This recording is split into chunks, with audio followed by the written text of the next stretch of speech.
Nice buns, soft, fluffy, and ultra-low net carbs. Discover Hero Bread, the delicious, ultra-low net carb bread with incredible taste and texture. Hero Bread has 0 grams of sugar and is under 100 calories per serving. Plus, high in fiber with 5 to 10 grams of protein per serving. Order from hero.co now and get 10% off your first purchase with promo code AH10. That's 10% off with code AH10. HERO.co.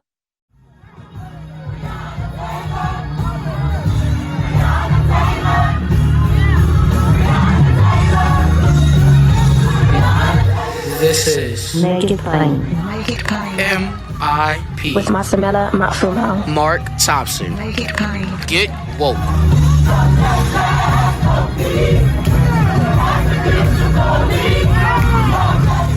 Ladies and gentlemen, a very special guest we have with us today here on Make It Plain. A lot going on, of course, with the Derek Chauvin case, and now we have the Dante situation in Minneapolis. We'll touch on all of that, but we're happy to have here with us, and he's got a brand new book out entitled Desmond Tutu, a spiritual biography of South Africa's Confessor. And I think this is timely considering what we're facing here, particularly in the United States. What we're dealing with in terms of issues of race and race relations. Something has got to be done. And I think that what we are seeing are still some of the same battles that we have been facing for many, many decades, centuries, in fact. My guest is the author of the book, and he is, in fact, the Herbert Thompson Professor of Church and Society and director of the Desmond Tutu Center at General Theological Seminary here in New York, president and CEO of the Peace Battle Institute, the author of 11 books, including Reconciliation, the Ubuntu Theology of Desmond Tutu. He focuses his ministry on nonviolence, Christian reconciliation, human spirituality, and Ubuntu, the African worldview of community. He actually lived in residence with Archbishop Desmond Tutu in South Africa for 2 years and was ordained a priest in South Africa by Tutu in 1993. In 2010, he was given one of the highest Anglican Church distinctions as sixth preacher. And again, his book, Desmond Tutu, a spiritual biography of South Africa's Confessor. The Reverend Dr. Michael Battle joins us on Make It Plain today. Dr. Battle, so good to see you. How are you, sir? Doing good. Thanks, Reverend Mark, for having me. It's a pleasure to have you. I know you're here in New York. How are you? Have you been able to stay healthy and safe during this pandemic? You okay? Family okay?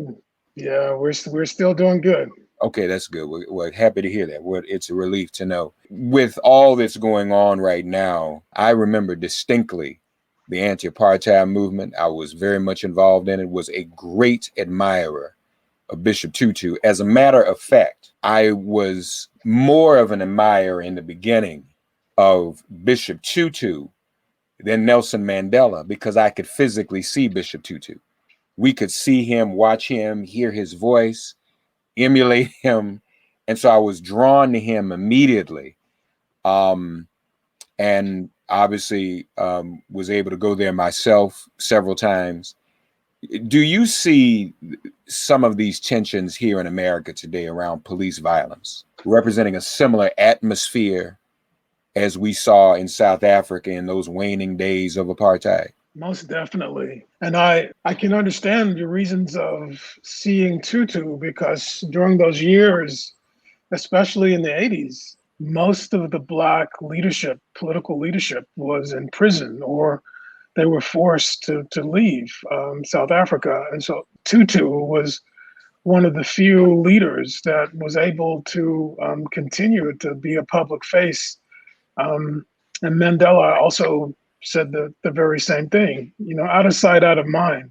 Mm-hmm. When they tried to hide Mandela's leadership and charisma, they were counting on this out of sight, out of mind to work. Thank God it didn't. In terms of the police, it was similar in South Africa in the sense of there was considered a secret force. The police had something called the third force, and clandestine activities were occurring. So much of the violence was occurring from the actual authorities to be peacemakers. So we see very much the same sort of similarities. And I think what's going on now is that, because of cell phones, because of the ways that we have access to more materials behind the scenes, we're seeing what's been going on with the police for quite a while now. Yeah. Would it be a stretch, or would it have been a stretch? Was it a stretch for me at that time, even and in the 80s, to have seen Bishop Tutu as well as really a sort of a reincarnation of Dr. King, with all that turmoil, with all that racism, with him being minister? That's what I felt. That's what I saw. Yeah, most definitely. Tutu really admired King's courage, his voice, fierce voice, and as well as his global sensibilities. As you know, King had great affinity for Gandhi and for Albert Lutuli in South Africa, one of the first Nobel Peace Prize winners. Yeah, so there's a lot of connections between that kind of leadership of King and Tutu. The only thing Tutu did not have that King had was a constitution. King had a constitution that he could appeal to reveal the hypocrisy in the United States. Tutu had no such constitution. It was run almost as a theocracy because it was run by Afrikaners. And the architects of apartheid were seminarians, clergy, Dutch Reformed clergy. And so Tutu repealed, he relied upon his theological acumen to show them that was not a Christian faith that they were operating from. So, Dr. Battle, tell us about you. Are you South African? I was born in New Orleans. I'm a Southern kid, and I grew up in Raleigh, North Carolina. My first year in public school was first year of integration. How did you end up in South Africa mentoring under Desmond Tutu? Yeah, I was at Duke University about to write my PhD dissertation, and I was going to write it on a white Oxford bishop on a beautiful theology called The Vision of God. And I had this epiphany: we didn't need any more theology on Europeans. We needed to really focus. I needed to focus on, somebody who was not given the credit theologically for what he was doing. So I focused on Desmond Tutu. Yeah. You describe him as South Africa's confessor. Talk to us about that and how you came to that. Yeah, confessor is it's a term that comes out of theology, Christian theology. Probably the most famous comes from the Roman Catholic Church, in which, if you watch the mafia movies, those people would go in and sit in a booth and they would give their confession to the priest. Well, when the priest is hearing the confession, that priest is called the confessor. And the one giving the confession is the confessee. So it's kind of formal theological language when I'm calling him the confessor, because, when all is said and done, historically, Tutu is going to probably be remembered the most from his leadership of the Truth and Reconciliation Commission, in which systematically South Africans confessed what occurred during the apartheid years. And so in many ways, he is one of the most pronounced confessors in human history. How was that process? What in terms of his role, and obviously he will be viewed in that way, he was able to get that done. How significant, how helpful, how transformative was that process of truth and reconciliation and confession? Yeah, Reverend Mark, I can see where you're leading me here. The United States is going to inevitably have to have a Truth and Reconciliation Commission because of the North Atlantic slave trade and the benefits and all that's been inherited from slavery. South Africa did it because when Mandela came out of prison in 1992, he wanted a truth commission, naturally. And the previous president, F.W. de Klerk, the Afrikaner president, wanted a reconciliation commission, naturally, being the white one in power, didn't really want a truth commission. But because of the wisdom of Desmond Tutu, Desmond Tutu, but also of Nelson Mandela, they compromised and had a Truth and Reconciliation Commission.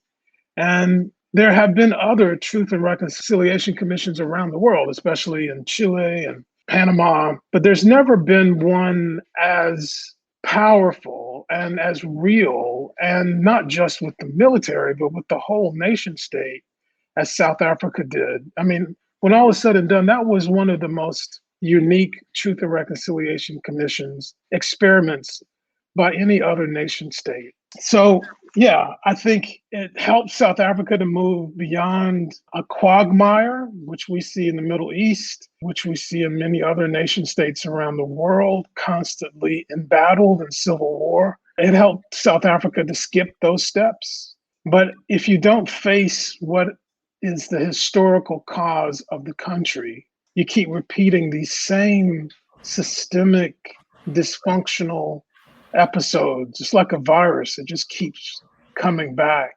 And the Truth and Reconciliation Commission can help be a vaccine in many ways to expose the virus and heal it. More MIP after this message. Hey peeps, it's your girl, Danielle Moody, host of Woke AF Daily. Every weekday, I'm sounding the alarm and keeping you woke to all the pure evil that is going on in our country. Check me out now at patreon.com/wokeaf. Get 5 new shows every week for just $5 a month. Get woke and stay woke as fuck. So do you think that in this process there was significant healing? I mean, obviously, people were able to come forward. Bishop Tutu was an important part of that. Did it help with the healing process in South Africa? And just to be clear, you were there during the time of the transformation, the election, and all of that. And I presume you were there part of the time for the Truth and Reconciliation process too, correct? Correct. I was there in the preliminary stages of we call it the TRC, Truth and Reconciliation Commission. And I literally left the next day after Nelson Mandela's inauguration. So a very historical time period I was there. Yeah. And so do you think that it ended up bringing about a level of healing for the country, a level of reconciliation? I do. I mean, if you can imagine having about 3 or 4 years of just going around the country and having the media record all of the incidents that occurred between 1960 and 1994, which was sort of the framework of Nelson Mandela's leadership. He was put in prison around 1960, and then he was elected president around 1994. And during that time, if you would say out loud, if you would confess what you did, that was considered a political violent crime, you could be given amnesty. So can you imagine people who otherwise would not be giving such a confession legally in court and who knew that it was going to go to court? Can you imagine what occurred publicly in terms of finding out things you otherwise would not know as a nation state? That's healing. I mean, I know the criticism is, okay, where is the justice? But Tutu's particular framework, his frame of reference, was justice has 2 aspects. It has retribution, and it also has restoration. And he was really focused on restorative justice, because in retribution and in criminal justice, oftentimes the offender and the victim never come face to face. And what we have learned in the new discourse of restorative justice, when you practice bringing them together, so much more can be done. So much more that, as you are pointing to, can be healed. You also, Dr. Battle, describe him as a Christian mystic. Explain that to us as well. Yeah, so, most people who know about Tutu see him as primarily a political agent.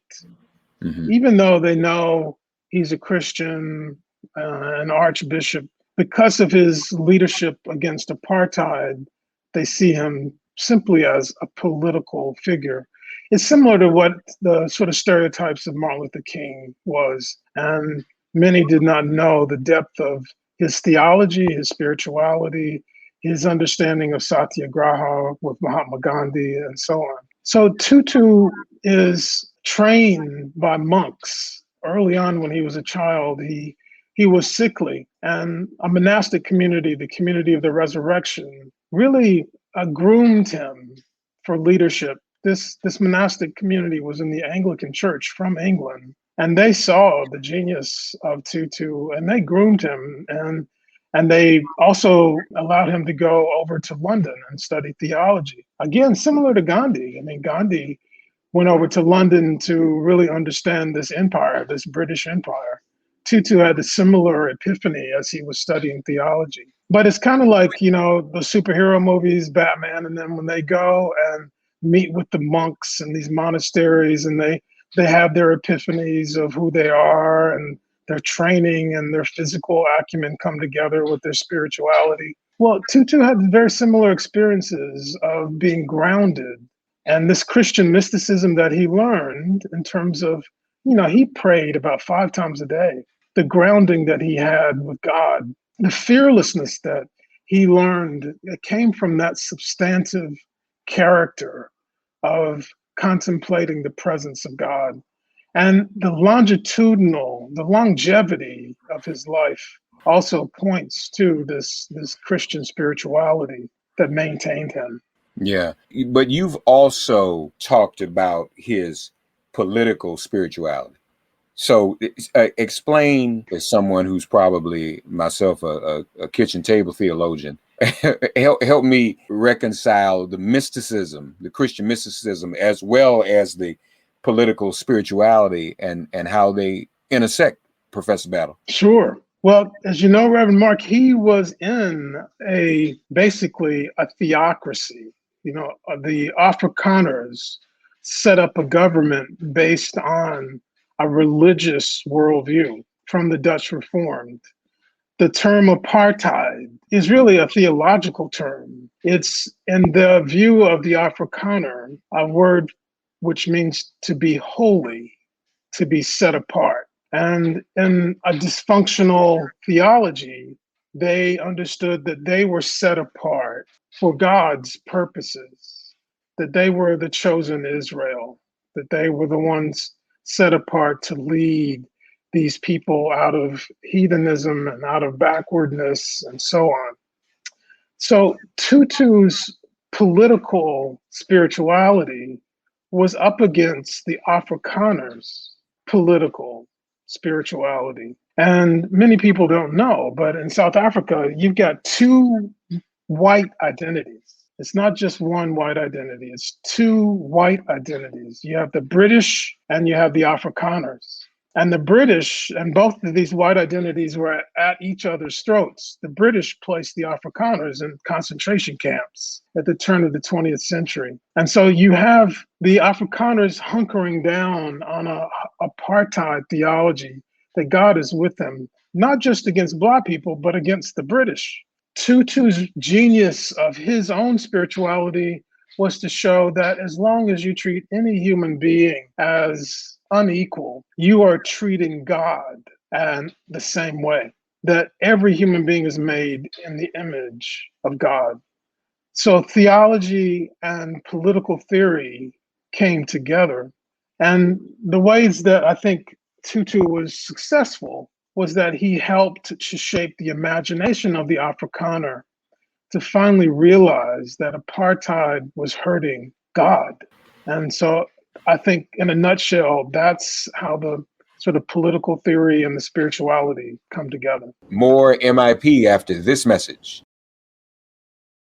Where, and forgive me, I don't remember, where was the Dutch Reformed Church, or essentially any other white denominational church in South Africa around the time of Truth and Reconciliation? I mean, was he also having to change some of these other Christian churches' thinking as well?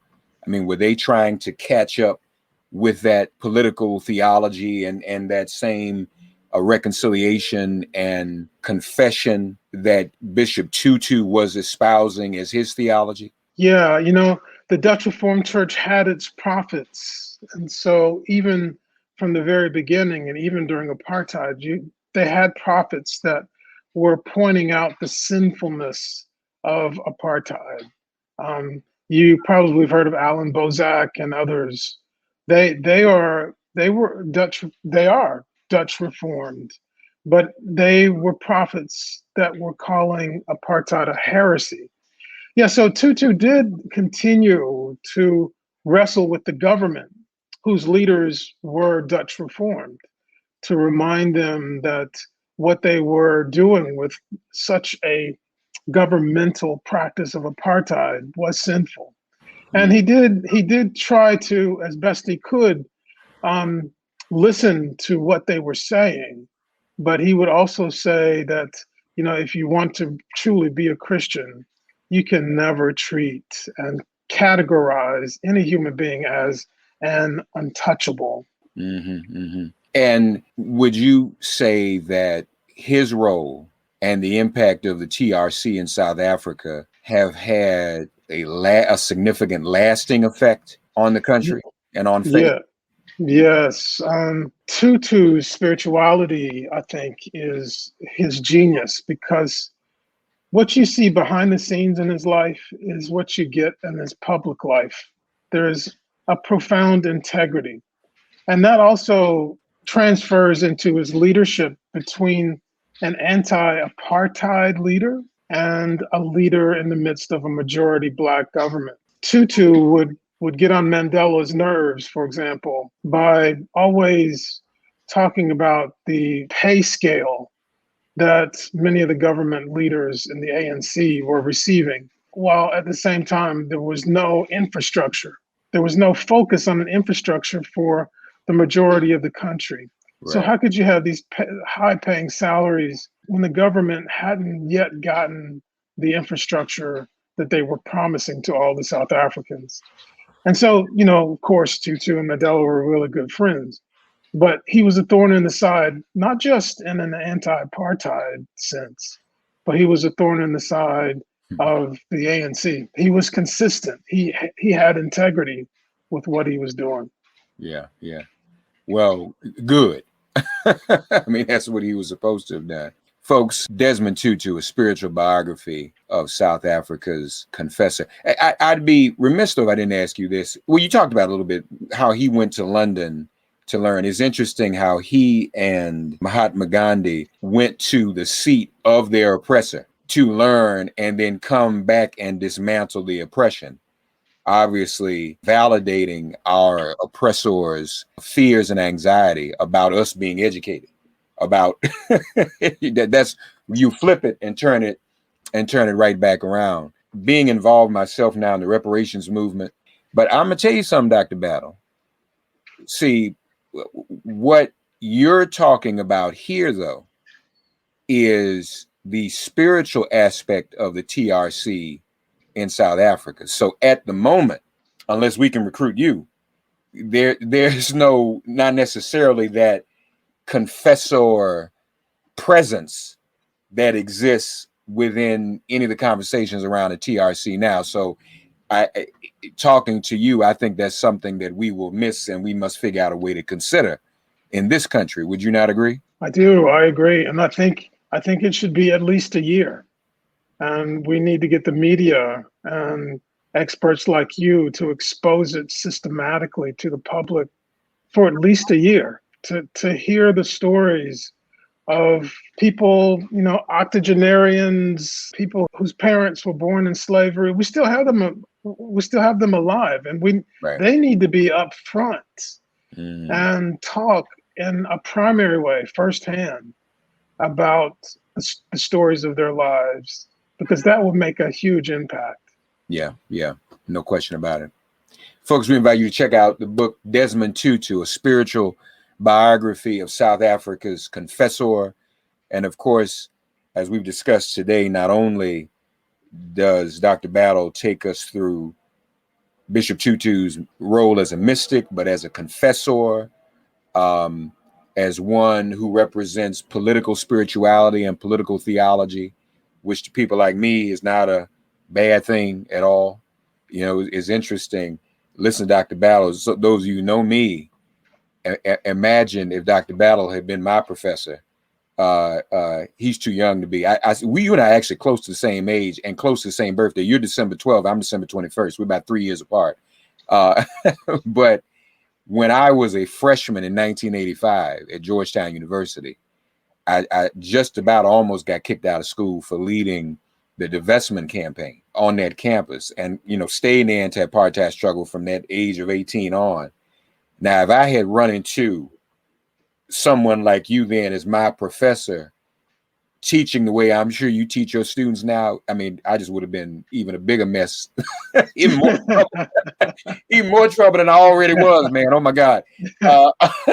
If you had been my religion teacher. So your students are fortunate to have you. But this is a very, very important conversation. And then I was just having a conversation yesterday with some others about Dr. King and his political theology, so to speak, using your term, and how people like Dr. King and Bishop Tutu were challenged beyond just preaching about salvation and prosperity and all of those other things that are just general, so to speak. And I don't mean that in a pejorative sense, but challenged more to deal with the here and now and praying with our feet and praying with action. And here you say even Bishop Tutu was, agitating Nelson Mandela, say, hey, y'all got to get this other thing straight. So, I mean, that's, and I know Dr. Battle, working and studying under him, once you open the door to that type of theology, it's hard to close it and go back to talking about things that are more mundane, Yeah. Yeah. Well, we appreciate you, brother. Bishop Desmond Tutu, folks. That's the book, Desmond Tutu, A Spiritual Biography of South Africa's Confessor. I hope you all check it out. That was an enormous historical moment during that time. And I think there's a lot we can learn about what we need to do today. And as you alluded to, making people see and understand how we are mistreated. When we are mistreated, we are mistreating God, really, and God's own people. By the way, have you had a chance to see the new movie series everybody's talking about, Dr. Battle? Because I think it has some theological implications. The new series, Them. Have you had a chance to look at that? No, that's high on my list. Yeah. And I'd be curious. That's Jordan Peele's thing, right? Right. I'd be curious to hear your thoughts about it. I finished it last night, and it's the devil and God and Satan and hell and all of that in it. But it affects us, and it really kind of alludes to what you said about how evil is perpetrated against those of us who are oppressed, and it almost validates, at least metaphorically. I mean, people think back when Malcolm used to say the white man is a devil. Oh my God, that's a terrible thing. You can't say it. But today, wait a minute now. he had a point, right? right. It's not as controversial as it once was. You know what I'm saying? So yeah, yes, sir. Well, Bishop Desmond Tutu, A Spiritual Biography of South Africa's Confessor by the Reverend Dr. Michael Battle. Such an honor to speak with you, sir, and thank you for joining us on Make It Plain. Okay. Thanks so much for having me. Thanks for getting woke and listening to Make It Plain. Please remember to listen, like, and wherever you get your podcasts, please give the show a 5-star rating. And please do spread the word. Let's all continue to pray for each other during this pandemic and this police-demic. If all hearts and minds are clear, it has been made plain.